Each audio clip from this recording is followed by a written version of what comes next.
Oh, was that soon? That's when I got wounded bad that time. Okay. You want to hear about 23rd of August? I certainly do, if you are okay with the talking 23rd about of August is another one of those bad stories. Was it 19? It starts out bad. There were sappers during the night, and it was dark as hell, and there was no light at all, and my end of the thing is I could hear this. It was like, I don't know, 2 or 3 a.m. I could hear this hissing noise. And I said, and we were on top of this bunker, and you can be inside the bunker, but they have these big rats in there. And like when you wake up in the middle of the night and realize great big rats the size of possums are walking across your legs, you don't want to be in there anymore. So we were on top of the bunker, and I could hear this hissing sound, and I couldn't see a damn thing. And suddenly there was a big explosion in front of the bunker. Well, I got on the radio and I tried to get to fire illumination mortar rounds, and there was a time lag there. We couldn't get those people to cooperate. But they finally did fire illumination rounds, but this was quite a while after the explosion. And I fired into all of the shadowy areas where you really couldn't see that I could, but there wasn't any more sapper activity on our side of the hill that night. But they killed 4 of them on the other side of the night. I didn't even know that. I never knew that until later years. But there were no U.S. casualties in that. They killed the sappers. But as I say, the 23rd of August started out bad. And needless to say, none of us got any sleep that night. And so we went for breakfast. They had a mess hall on Liz, and such as it was. It's just a huge plywood box, basically, is all it was. And we came back down from breakfast, and there were people there busting open C rations cases, like they were being driven by whips or something. They were working so furiously, and I knew there was going to be a CA.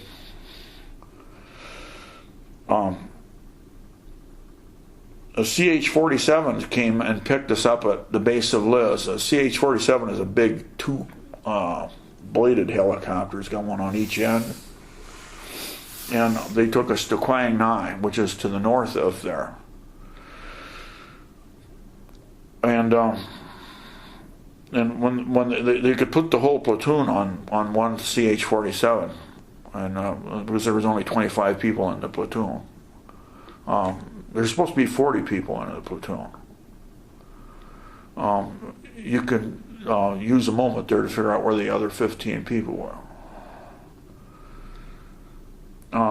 When we got to Quang Ngai, we all had extra ammunition, and they had emptied the C rations out. Some of the stuff in C rations is inedible, at least by humans. And so they threw that stuff away, and they put the stuff in sandbags, and they used the wire from the C rations back to just fasten the sandbags onto our rucksacks.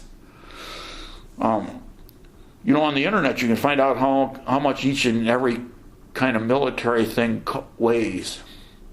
You can figure out how much rifles weigh, and you figure out how much hand grenades weigh, and claymore mines, and all of this stuff. And one day I was bored at church, and I figured I could remember basically everything that I was carrying that day, and I calculated it out, and I stopped calculating when I realized I was carrying over 100 pounds of equipment. And it was about 100 degrees Fahrenheit, as it normally was in Vietnam. And when we were at Quang Ngai, the helicopters kept coming in, and there was like a cinder field there, and we would all run behind these Connex boxes when the helicopters came in. And I swore that if I turned around quick, I'd see the Grim Reaper standing there. Honest to God, I could tell that he was there somewhere, and if I turned around quick, I'd see him. And they sent us out there, and I was like, I think I was in the first lift, and you don't really want to be on the first lift. Normally the lifts are like 3 Hueys, and they would be like a triangle, and they'd land, and then you'd load those up, and then those 3 would take those people, and then those 3 helicopters would come back and take the next group. They were called lifts, and I think I was on the first lift. And there was a set too with a water buffalo, and the water buffalo, he broke out of his pen, and he would have got that guy if it would have been me that he would have been chasing. He would have caught him, but the guy, he didn't get caught. The guy didn't. Eventually, the water buffalo ran off somewhere. And I remember Sergeant First, he says, "Haar, you will take the point, and you will go that way." So I did, and I'm hoofing it down through there, and there's a ditch, and then there's a trail, and then there's a hedgerow that would be on either side, and you really wouldn't want to go down there because they wouldn't, like, in other words, if they opened fire on you there's nowhere for you to go, and so you wouldn't really want to do that. And I looked way down there, and there was a woman standing down there. It was probably 150 feet away, and she was standing down there. And I realized later, the NVA troops were probably standing just off to her side, and that was her purpose there. She was their eyes and ears there. And we moved forward, and we come under fire, and the helicopters come in, and they hosed the place down, and the ground shook with the explosions. And then I realized that those guys, they were going on line, which means they were, in other words, like we were going on file. I was the head, I was on point.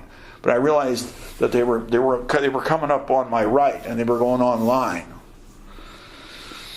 And I went through this little opening on a hedgerow, and I realized, well, I need to wait for these guys to catch up. So I made a little U there, and I got over there where some weeds. I got down, and I thought, well, you better get down a little further. Well, when I got down a little further, there was a hell of an explosion, knocked me sideways, and I think I was unconscious for a little bit.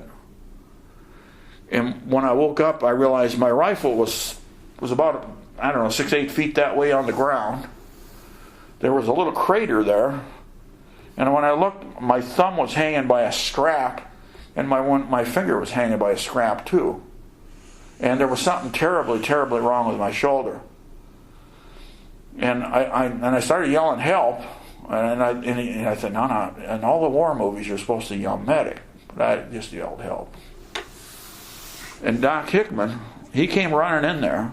I think I amply demonstrated that the area was mined. And he came running right in there. And he was trying to unfasten my web gear, but he had this pathetically dull pocket knife. And I just unhooked it.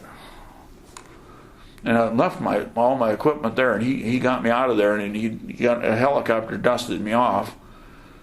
And this, remember I told you where Kemp stood up and the mine, he took, and that was not a weedy area. That was, you don't even tell where mines are.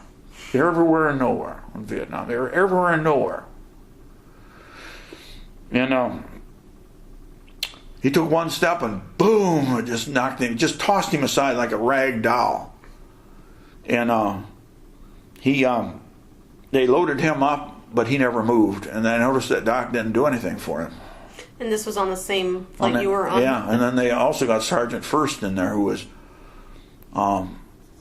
he was disoriented, but he was near one of the explosions, but he didn't actually get hurt.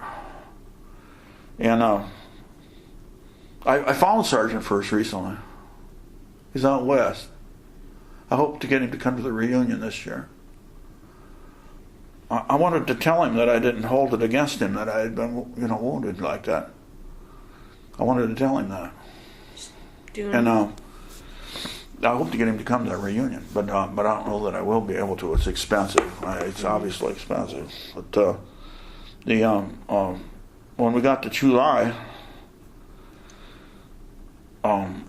they worked on me right away because there's such thing as called triage. Yes. And if they don't work on you right away, it's because they've decided that you're probably going to die anyway. They worked on me right away. They cut all my clothes off with scissors. And I remember they yelled at me and they wanted to know what my unit was. I didn't care what my unit was. They wanted to see if I was able to speak. And I told them what my unit was. And I remember the surgeon, he's going to cut my fingers off. And he said, "Oh, this is going to hurt."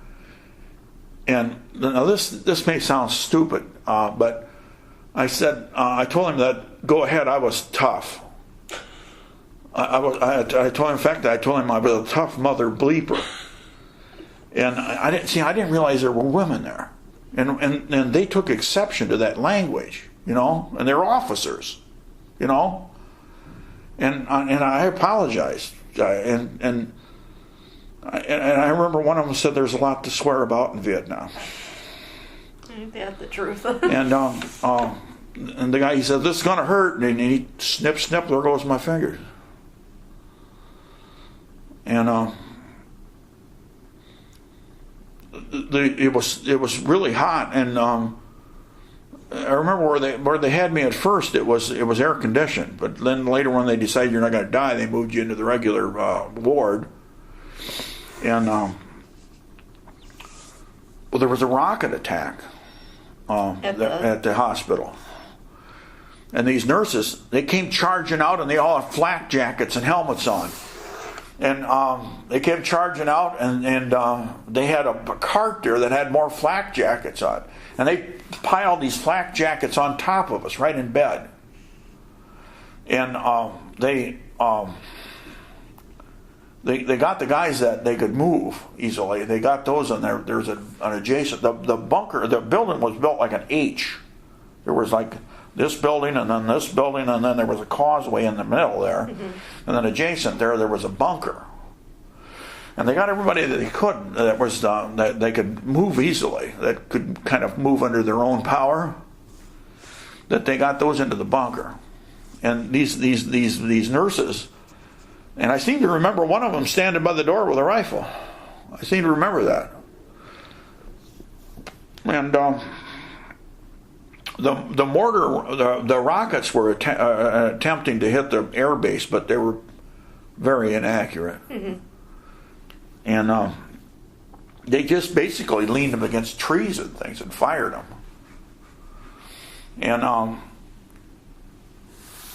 And these rockets were coming down and boom, boom, and one of them hit near the building, and or somewhat near the building. It boom, and the lights jiggled. You could see the dust in the air. And I remember there was somebody way down on the end there in a little thin, reedy voice. He says, "All right, that's it." He says, "Next year, the hell with this place. I'm going somewhere else for summer vacation." And everyone, you know, the nurses, they all looked at him like that, and there was like a lag, and then everybody laughed. Everybody laughed, and I remember my shoulder hurt so bad when I laughed, but I laughed anyway. You know, what group do you want to be in? I want to be in that group that laughs when the rockets are coming down. That's the group I want to be in. And